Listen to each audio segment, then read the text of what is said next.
the ballroom, first of which will probably be several questions about this, I imagine. Is it a big story? It seems that way.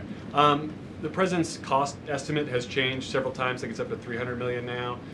Given the nature of all this, will the White House commit to releasing all of the donors and how much they're spending and how much of his own money the president is putting on the line to this? We have released the full list of donors thus far.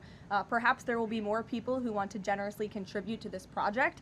And the president, yes, has committed his own resources. And when he releases that information, which I'm very confident he will, you will all see that. We'll see a dollar figure from the president? Yes, he will. And I would also just add the president has been incredibly transparent. I would reject any notion otherwise when it comes to this ballroom project. It's something he personally has obviously taken an interest into and has talked with all of you in this room many times about. You have seen the model in the Oval Office. Last night he showed that for you. But when this plan was presented and when these renderings, as soon as they were complete, the president directed me to come out here and to share them with all of you. I did an entire opening remarks about what this ballroom project was going to look like.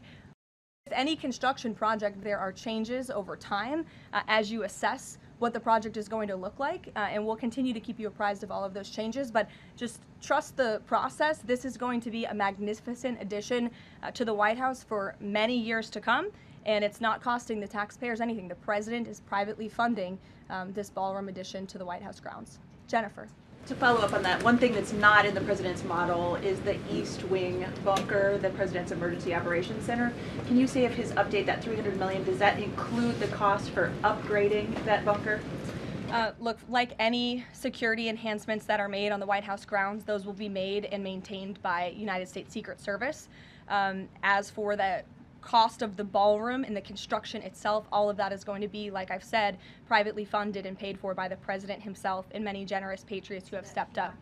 So can you help us understand, can the president tear down anything he wants without oversight? Could he demolish this building or say the Jefferson Memorial? So it's not the president who came up with that legal opinion himself. That's a legal opinion that's been held by the NCPC for many years. It's written, so we can get you that background and that research if you wish to include it in your reporting, because it is very important. They have ruled consistently, their general counsel has said, when it comes to phase one of this project, the tearing down of the current East Wing structure, a submission is not required legally for that. Only for vertical construction will a submission be required, and that's a legal opinion from them, and we are following that legal opinion. And